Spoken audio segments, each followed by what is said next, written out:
visitors, we're glad that you've come. Hope you can be with us on other occasions. We're in the midst of a series of studies that we've entitled Evidence for Faith. The series is outlined here before you. On the screen, we're ready for our 7th lesson as we talk about the Genesis flood. We've talked about evidence for the existence of God, the problem of evil, the Bible and science. We talked about creation and evolution.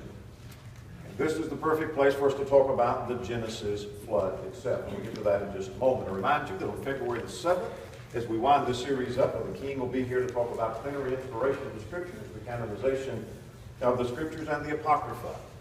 And he will be well equipped to deal with that. And so we look forward to Brother King being with us to wind our series of evidences up. Let's talk about the Genesis flood. I want to first begin talking about the importance of the Genesis flood as it pertains to our study of evidences. Thomas Hines said the existence of the flood is denied by evolutionists. Not so much for lack of evidence, as because of the necessity of keeping to strict uniformitarianism in order to provide more time for evolution. The evolutionists cannot buy into the concept of a universal flood, and at the same time hold to their doctrine of uniformitarianism, and we'll redefine that before we're through. There are two models for the geological record. And what we mean by that is, as you look at the geological record, there is the model that interprets everything in light of uniformitarianism, which is what? Well, it says basically that there has been uniformity in all natural, physical, and geological events, and that what you see is explained by gradual changes over billions of years.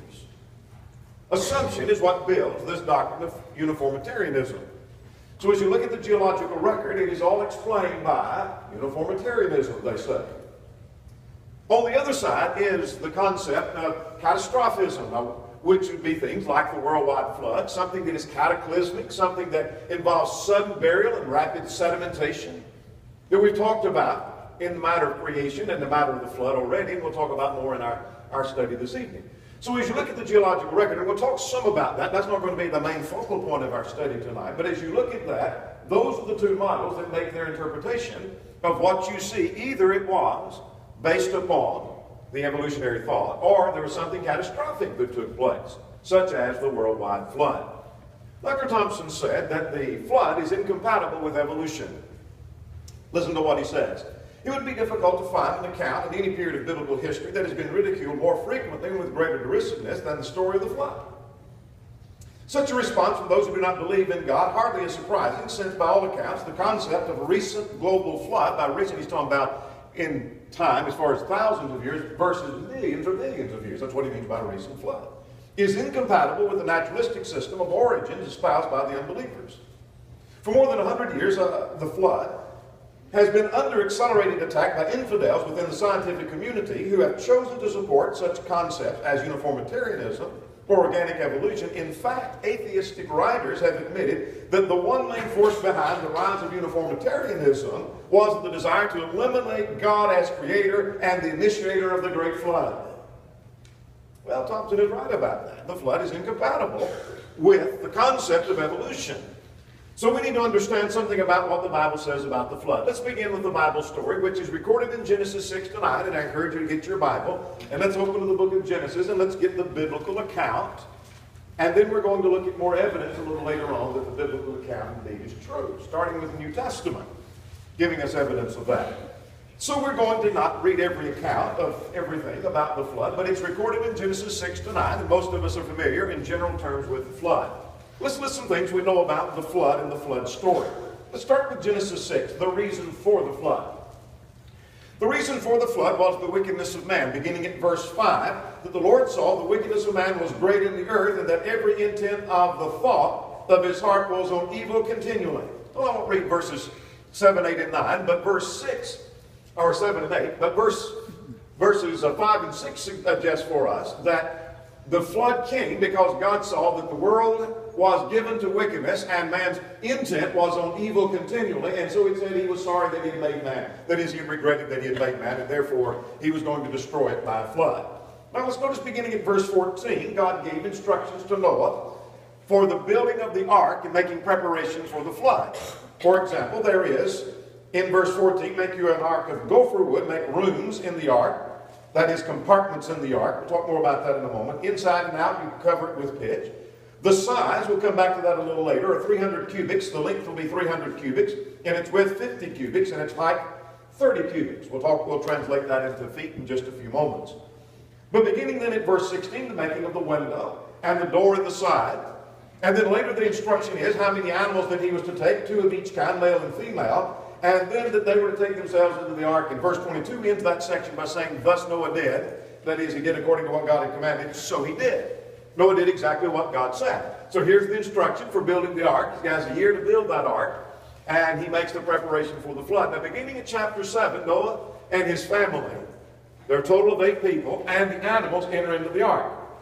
And so he took animals. Some he took of 7, and more than just the 2 that were mentioned earlier, perhaps for sacrifice. We'll say more about that perhaps a little bit later. And in verse 6 we read that Noah was 600 years old when the waters came upon the earth and they entered into the ark. The text tells us, continuing down through verse 16, he took every animal that God had instructed him to take into the ark. Now they're in the ark. Now let's talk a little more, beginning at verse 4, verse 12, verse 17, talking about the rain upon the earth. It rained for 40 days and 40 nights, mentioned 3 times in the text. Verse 4, that it rained 40 days and 40 nights. Verse 12, it rained for 40 days and 40 nights. And again at verse 17, if you care to mark those. So God caused it to rain upon the earth 40 days and for 40 nights. Now this is interesting because at verse 11, the text says the fountains of the deep were broken up. The fountains, the springs, burst forth like in volcanic fashion. So the fountains of the deep, not just that there was the rain on the earth for 40 days and 40 nights, but the fountains of the deep began to burst forth as in volcanic fashion, bursting forth water from beneath and from above as well. And so there's where the water comes from both sources, according to verse 11. Now, I want you to notice at verse 20 the depth of the flood. The water prevailed 15 cubits upward, and the mountains were covered. That is, the mountains were covered. I take that to mean that the mountains, the top of the mountain was covered by 22.5 feet. So if you can imagine 22.5 feet above the top of the mountains, that's pretty good depth. To give you kind of a perspective from this level of the floor, not in the back of the auditorium because we have a slope, but from this level, right in front of in front of this podium, to the ceiling, 16 feet. Well, that's a long way, 22.5 feet, if you can imagine. Above the top of the mountains. That's how deep the flood was.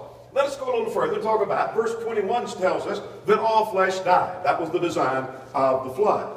That all flesh died that moved on the earth, the birds and the cattle and the beast and every creeping thing that crept up on the earth, and every man. So everything that took breath into its nostrils, God caused it to die in the flood, the text says. Now in verse 24, we begin to see how long did all of this last. Well, verse 24 said the water prevailed upon the earth for 150 days. Starting in the next chapter, chapter 8, the waters began to decrease then. But they're not out of the ark yet. According to chapter 8, verses 13 to 17, Noah and his family, 13 to 19, Noah and his family came out a year later. In the 601st year of the life of Noah, he came out of the ark. Now that's just a synopsis of what took place in the flood. In this worldwide flood, it will give evidence that it was more than just a local flood in a moment. Well, this gives us kind of a perspective of what took place over a period of a little over a year. This is Wiersbe's chronology. And these numbers over here represent the month. And the second month and the 10th day they entered the ark, according to chapter 7. Just a week later, the rains began to start. According to verse 11, the rains stopped on the 3rd month and the 26th day of that month. The ark rested on Mount Ararat in the 7th month. So from the 2nd month to the 7th month, they're in the ark, and they rest upon the Mount Ararat, chapter 8. Chapter 10, the 10th month and the 1st day, the top of the mountains were seen. In the 11th month and the 11th day, they sent out the raven and the dove. And just 7 days later, the dove returned. And the 25th of the month, of that same month, the dove did not return. Then Noah removed the cover in the 1st month of the next year, the 601st year of his life. And they left the ark in the 2nd month and the 27th day. So for a little over a year, they were in the ark with all the animals in the ark. And it gives us a little time span of what's taking place. But let's talk about the size of the ark. One of the objections of those who follow the uniformitarianism or the evolutionary thought and the atheistic concept, they say the flood was just a myth, it didn't happen. And whatever did happen was a localized phenomenon. And another thing that they add is the ark wasn't big enough to house all the animals. Well, the ark was 450 foot in length. Go back to verse 15, and if you don't have it written out in the margin of your text, this may be a good time to do that. And I'm basing that up on 18 inches per cubit. Some go by 7.5, so if you find somebody else's numbers that say the ark was a little shorter or a little longer. They're basing that up on either 19 inches or maybe it's 21 inches, but the most common is 18, and that's what we're following here. So that translates into 450 feet long, 75 feet wide, and 45 feet high. Now, some people have a problem getting those numbers and getting a perspective in their mind, so we'll give you a little idea of how that works. 450 feet long is 150 yards. That's a football field and a half long. That's how long it was. Well, what about the size in comparison to other things? Well, this is a 175th scale that someone has built of the ark.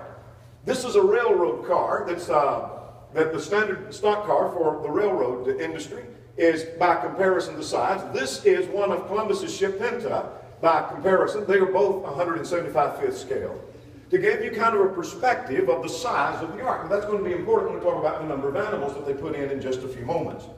It was 45 feet high from the ground underneath this till you reach the peak of this auditorium is 45 feet tall. There were 3 levels within the ark.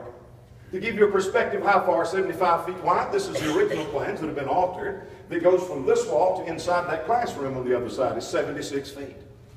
So if you can imagine looking at this from inside those classrooms, take that wall away, and then you have that classroom, we're at 76 feet. That gives you kind of a perspective of the size of the ark. Well, there was plenty of room in the ark for the animals that were needed and for the things that they had to have. John Whitcomb, who in his book, The World That Perished, you may recognize Whitcomb of the Morrison Whitcomb's notable book, the Genesis Flood, said, for the sake of realism, imagine waiting at a railroad crossing while 10 freight trains, each pulling 52 box cars, move slowly by one after the other. We'll go back to school. You stop thinking about that. You're sitting in a railroad crossing, and here comes a train that has 52 cars. And here comes another train, 52 cars. And then here comes a third one, and then a fourth one, and then a fifth one, and a sixth, and a seventh, and an eighth, and a ninth, and a tenth. That's a lot of railroad cars. That's how much space would be available in the ark. For its capacity would be equivalent of 520 modern railroad stock cars. A barge of such gigantic size, with its 1,000 built-in compartments, mentioned in chapter 6 and verse 14, we'll call attention to that when we pass by, would have been sufficiently large to carry 2 of every species of air-breathing animal in the world today, and doubtless the tendency toward taxonomic splitting, that is, they produce more species than are justified by the Genesis kind. We talked earlier about the kinds and species are not equivalent. They reproduce after their kind, not by species. We talked about that in our creation study. Then only half of the available deck space would be needed, is his point. Whitcomb said, if you take the amount of space, if you took the 2 of every kind, you don't need as much space as was found in the ark. So what do we need with the rest of the space? Well, the remaining space, he said, would be for Noah and his family to occupy, 5 additional representatives of each comparatively few kind that were acceptable for sacrifice, that is when they took 7. And 2 of each kind would become extinct since after the flood and the food for the ball. And this point is, there was plenty of size and plenty of space for all of the animals, contrary to what our evolutionary friends may say. Well, that's the Bible story of the flood. Now, let's raise the question, was it a universal flood or was it a local flood? Those who acknowledge there had to be a flood. There was a flood of some sort. And even some of the theistic evolutionists who argue that I believe the Bible is true and I believe the Bible account is true. But they tell us that this was a local flood. Some of our own brethren argued that.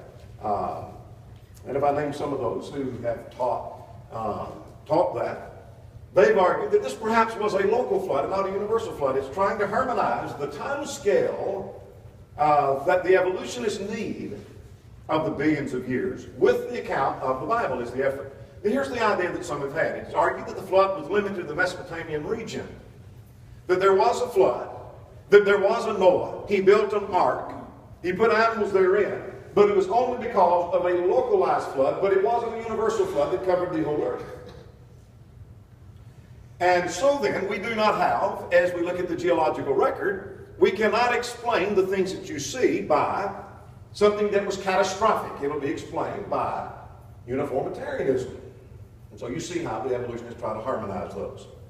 I understand some of this may be, you get lost in some of the quotations, but this is important, I think, to establish our point.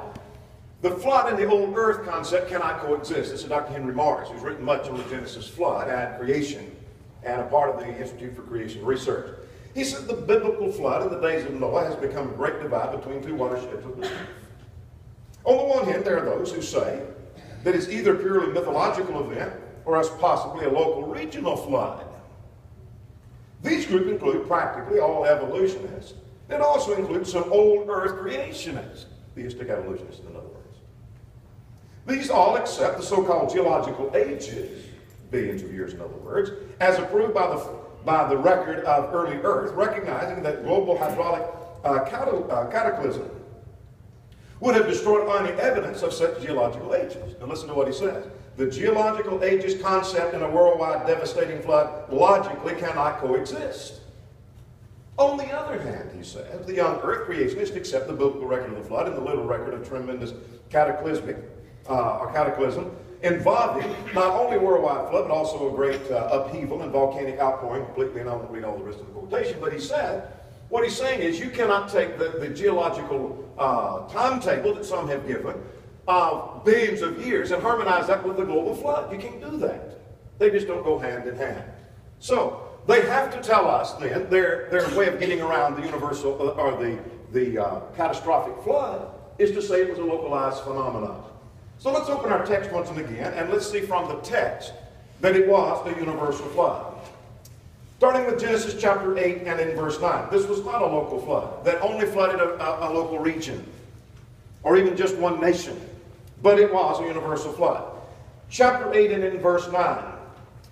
Chapter 8 and verse 9, the waters were on the face of the whole earth. Notice that the dove found no resting place for the sole of her feet, and she returned to the ark to him, for the waters were on the face of the whole earth. The waters were on the face of the whole earth, not a portion of the earth, not in the region of Mesopotamia, but upon the whole earth. Let's back up to chapter 6 and verse 7. In chapter 6, God's design for the flood that he might destroy man, not from Mesopotamia, but from the earth. He's going to destroy man from the earth, verse 7. Let's go to verse 13 of chapter 6. God was going to destroy all flesh with the earth. Notice at the end of verse 13, that I will destroy them, that is all flesh, with the earth. Does that sound like a localized phenomenon, or does it sound like a universal flood? Let's go to verse 17 of the same text. Every living thing in the earth is going to be destroyed. Look at verse 17. That I'll bring the flood waters on the earth and destroy from under it all flesh, which is in the breath of life, and which is in the breath of life, and everything which is on the earth shall die. Everything on the earth shall die. Sounds like a universal flood, doesn't it? Let's go to chapter 7, if you will, and in verse 4. Chapter 7 and in verse 4, after 7 days I will cause it to rain on the earth, 40 days and 40 nights, and I will destroy from the face of the earth all living things that I have made. If he destroys that in the region of Mesopotamia, then that statement is not true. Well, look at verse 19. Verse 19 says that all the high hills were under the whole earth were covered. All the high hills of the whole earth were covered. Well, if it was just the mountains of Mesopotamia that were covered, then all the high hills of the whole earth were not covered. So that statement isn't true. Well, let's come on to verse 21 of the same text. Every creeping thing and every man was going to be destroyed in that flood, according to verse 21. Let's go to chapter 9. The fact that God gave a rainbow as a covenant that he would not again do what he did in this flood argues for a universal flood. How so? A rainbow is saying God's not going to do that again. If it was a local flood, there have been many local floods. There have been large floods in a particular region that have flooded and killed people and animals and all that's living within that region. So the rainbow means nothing then, because God did again what he said he wouldn't do if it was only a local flood. But God never has again done a universal worldwide flood as we saw in Genesis chapter 6. Now, if it was a local flood, then why build the ark? Good question, isn't it? If there was a local flood, why did God have Noah to build the ark? Why didn't Noah and the animals just migrate? Why didn't they just do that? Why do you need to build an ark, spend 100 years getting people ready to build this gigantic ark if it's only going to be a localized flood? Did Noah in 100 years have time to travel a good distance on the earth? Surely he would have. If so, then what promise is in the rainbow? There is no promise in the rainbow. And if so, then God's purpose of destruction of every land creature was not accomplished, because there were land creatures that were in the other parts of the earth that were not destroyed. It was not a local flood, it was a universal worldwide flood. Let's move to a third thing. Let's talk about the evidence of the flood. What kind of evidence can be cited there was a flood? That indeed the Genesis account is true. And I want to start with the New Testament now. And let's talk about Jesus endorsing the Genesis flood. This is very, very important. And this is where I would start if I were going to argue with somebody who denied that the Genesis account is true. I would start with the resurrection of Christ. And we'll come to the resurrection a little bit later.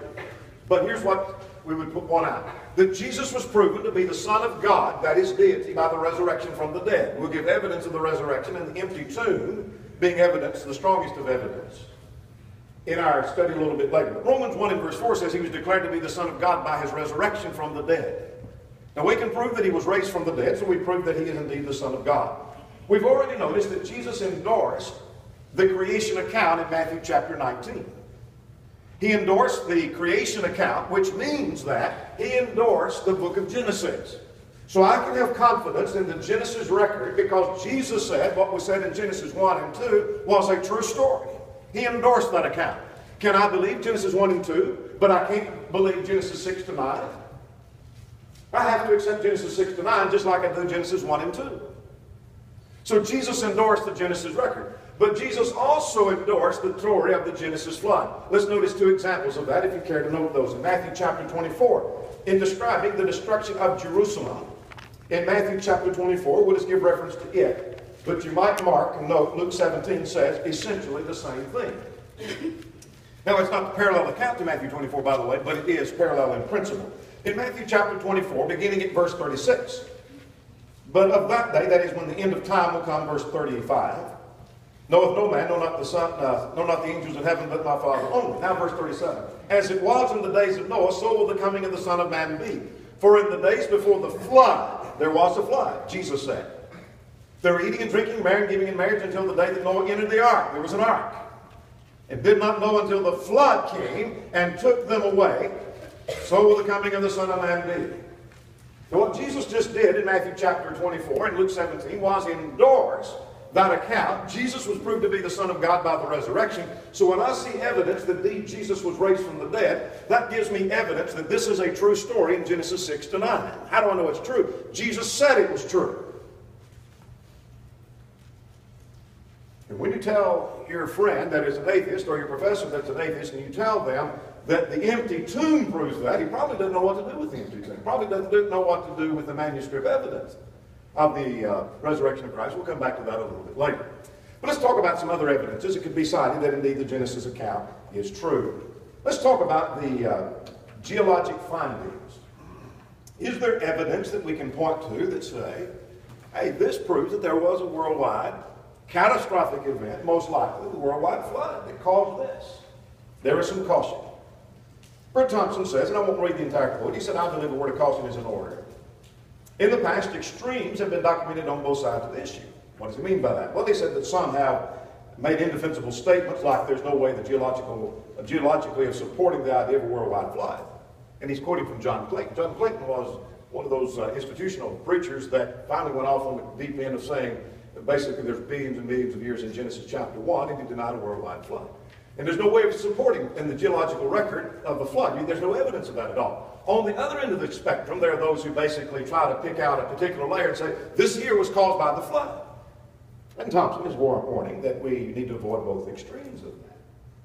And while we need to avoid those extremes, there is some evidence that could be cited with reference to the flood. Dr. Gertler said, and that the catastrophic event, or any catastrophic event, is going to leave some evidence behind it. He said these two great events, and what he was talking about in the context was the separation of the waters from the firmament, in Genesis 1 and 2, and then the flood of Genesis 6. Those two events would have probably involved massive tectonic, plate shifts, volcanic activity, ensuing millions of tons of sedimentary deposition. The consequences would be the rapid layering that is seen in the geological column, along with multitudes of fossils and vast stores of coal from the compression, stores of coal from the compression, and many cubic miles of organic materials such as animals and vegetation. What he's pointing at is, if there was a catastrophic event like a flood, there would be some evidence left behind. Somewhere there would be some evidence of that. And he's right about that. Let's talk about some of those evidences that Gertler points out himself. What he refers to as the Karoo supergroups in Africa. and this is in the Karoo Valley in South Africa, and this is from his book Unraveling Evolution, that this is located amidst the Karoo supergroups, that it contains some 800 billion rapidly buried vertebrate animals that can only be accounted for by some catastrophic occurrence. Was that the worldwide flood? His point is, it very well could be. That seems to be the only explanation you could have for some 800 billion rapidly buried animals there in South Africa. He gives another example. In California, that the Miocene shells in California, there's 1 billion fish fossilized within 4 square miles. Again, only something of a catastrophic, cataclysmic nature could account for that kind of thing. Was it the worldwide flood? Most likely it was. But here is some evidence of something catastrophic taking place rather than the concept of uniformitarianism. Those who believe in evolution can't account for that. Well, let's give another. Fossils in the top of the mountains. For example, there are fossils like those that are pictured on the screen before you that have been found in the Himalayas of Nepal. How could marine fossils be found in the top of the mountains? Well, let me give you a quotation from Dr. Thompson. He said, geologic evidence suggests that most, if not all, of the world's mountains have been underwater at some point in the past. Conclusion is demanded by the evidence of sedimentary deposits and marine fossils at or near their summits. Much of the Earth's crust is composed of sedimentary rocks such as shales and limestone and sandstone that are generally known to form underwater. So there's evidence in the top of the mountain. These mountains have been underwater somewhere. Well, Genesis 6 said they were. About 22.5 feet at least. Is that evidence of the flood? Perhaps it is. The rapid sedimentation would seem to give us some evidence that indeed there was a worldwide flood. Now, you've looked at this evidence, and we'll go through this quickly. As we talked about the age of the earth, again, quoting from Dr. Gertler, he talks about the contemporary rapid sedimentation gives evidence of some catastrophic event and argues for a young earth. But he talks about how some of the layers that are supposedly created millions of years apart, that's that doctrine of uniformitarianism. I won't read you the entire quotation, but some of those layers that are supposed to be millions of years in difference in age are intermingled with one another. An example of that is right here in the Grand Canyon, wherein the Cambrian and the Mississippian are interbedded one with the other. How do they get out of order? If the doctrine of uniformitarianism be true, only something catastrophic, cataclysmic is explaining that. Is that evidence of the worldwide flood? These men, Dr. Patton, Steve Rudd, and Dr. Gertler think so. Again, here's Dr. Gertler in his work, The Rapid Sedimentation, that the layers of the geologic column formed rapidly rather than slowly. There's evidence that it happened very slowly. For example, he said, why are there dinosaurs that are found without their vegetation in the fossil record? Why is that the case? If it was something that happened over millions of years in a very slow process, that suggests that there is some kind of rapid burial and rapid sedimentation. We give this picture when we talked about the age of the earth. This was found right over here at Cookeville, Tennessee. A fossilized tree that begins in one layer of coal and goes through numerous layers and then into another bed of coal. Dr. Gertler said only a rapid catastrophic burial could create such pristine preservation. That is suggesting of something catastrophic and a rapid burial of the tree rather than millions of years and millions of years of buried land. That seems to argue for some kind of concept of a universal worldwide flood. Again, I'm not going to read the entire quotation. Dr. Thompson talks about fossilized evidence of rapid burial and disorder. That is, the rapid burial of the fossils. And also the disorder of that. That if it happens over millions and billions of years, there ought to be some system of order where this layer comes and then this layer. But what ought to be down in this layer sometimes appears up in a higher layer. And what ought to be in the higher layer sometimes is down in the lower layer. That suggests something catastrophic, such as a worldwide flood. Let's talk about flood legends. This is interesting to talk about flood legends. Byron Nelson in the Deluge Story in Stone said, the existence among all races of stories or traditions of the great flood which destroyed all mankind has long been known and regarded by those familiar with him as remarkable and confirmation of the truth of the deluge account of Genesis. What he's saying is in every community, in every tribe, in every village, and in every country, just about, there is some legend about a flood. More evidence of that. Let's talk about that. Alfred Rehwinkel, I suppose is how you pronounce his name, in The Flood, his book on the flood, said, traditions similar to those recorded in are found among nearly all nations and tribes of the human race. And it's, he goes and talks about it, it's a concept that seemingly was passed down from one generation to another in the basis of some religious observance. But every tribe and every community and every nation has some legend of the flood. Well, back to Byron Nelson. This is a little graph from his book. And you can't read all the details of this, but over here we have the list of the things that took place in the flood that we went through a few moments ago, such as man being in sin, the divine destruction, that God favored a particular family, there was the building of the ark, that there were humans that were saved, there were animals that were saved, there were animals that were destroyed, universal destruction, landing the ark upon a mountain, birds were sent out, survivors worship, and etc. But here are the nations wherein those are found, such as Assyrian and Babylonia, the Persian and Syria, Asia Minor, and Greece and Egypt and Italy and Russia and China and India and Peru and Hawaii and on down. There's just various nations where that's found. Now these little blocks represent either full representation of the biblical idea or at least a partial representation of that. There may be kind of a perverted story, but there is some kind of similarity between the legends of the flood in nearly every nation. How could that be if the account never happened? These legends stretch from China to Babylon to Mexico to Egypt to Sudan, Indonesia, and Romania. Listen to this from the Tornado in the Junkyard reference to the relentless myth of Darwinism. In 95% or more than 200 flood legends, the flood was worldwide. This is kind of categorizing them by percentage. In 88%, a certain family was favored. In 70%, survival by means of a boat. In 67%, animals were saved. In 66%, the flood was due to wickedness of man. In 66%, the survivors had been forewarned. In 57%, they ended up on a mountain. 35%, the birds were sent out, etc. And in 9%, exactly 8 people were spared. Now that argues for something about the validity of the story when nearly every nation who are not even religious, may not even know anything about the Bible, have a legend or a story of a flood somewhere. That argues for the fact of the worldwide flood. Now, let's close by talking about the flood explains and it answers some things. The flood explains and answers a lot of things. It gives us an explanation for the geological phenomenon. What do we mean by that? Well, Roger Dickens in The Fall of Unbelief, I've quoted several times from him in the series, he talks about the writer, this writer, talking about himself, contends that the Genesis flood, of Genesis 6 to 8, is an adequate answer for the geological phenomena as we observe it today. In fact, most of the paleontological and geological phenomena that we see today can be explained in light of a cataclysmal geology, that is, fossils and strata were formed by sudden air and sedimentation, and not by a slow process of uniformitarianism. And that is when we see something like that tree that we saw a minute ago. We see a rapid burial of the dinosaurs without their vegetation. You can't explain that. You can't explain it by uniformitarianism. The worldwide Genesis flood gives an explanation for the geological phenomenon. It gives us an explanation of what happened to dinosaurs.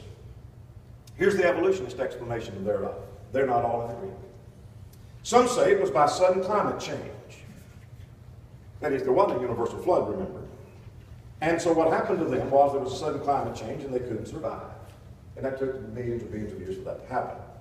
Some have, strangely enough, but if you can believe in the Big Bang Theory and the 8-man concept, you can believe in this, that an asteroid 6 miles wide impacted the Earth and caused dust and soot to block the sun rays, and therefore it caused all kinds of problems for the animals, and then they died out, basically, is what happened to them. Well, there was a massive disease that wiped them out, some say, and there was a volcanic greenhouse effect, so that they all died out. Now, in response to that, why did an asteroid kill every dinosaur but left other forms of life unharmed? That was strange, isn't it? And then why did the asteroid not kill all other reptiles, such as turtles and alligators, etc.? And there's nothing in the fossil record to support that idea that all the dinosaurs died at once. Looked like they'd all be in the same layer, wouldn't it? Wouldn't you think? If the doctrine of uniformitarianism is true, they'd all be in the same layer, you would think. Now, everyone agrees that there was something catastrophic or sudden that accounts for the fossil, has to account for the fossil record. The asteroid, they say. Here's the creation explanation of what happened to the creationist explanation. The flood explains a lot of what happened to the dinosaur. Do we believe in dinosaurs? Absolutely. Do we believe dinosaurs lived on the earth? Absolutely. You can't read about God's creation and the evidence of dinosaurs and not believe there were dinosaurs, and the dinosaurs and man existed together at times. That's another study within itself. But the flood explains that. It was a global flood, as we've already noticed in chapter 7, verse 9. It explains the sudden death and the massive fossil graveyards of the dinosaurs. So what happened to the dinosaurs? Many of them were destroyed in the flood. Some of them may have been preserved in the ark and died later. How so? Well, let's analyze that for a moment. Some may have survived in the ark.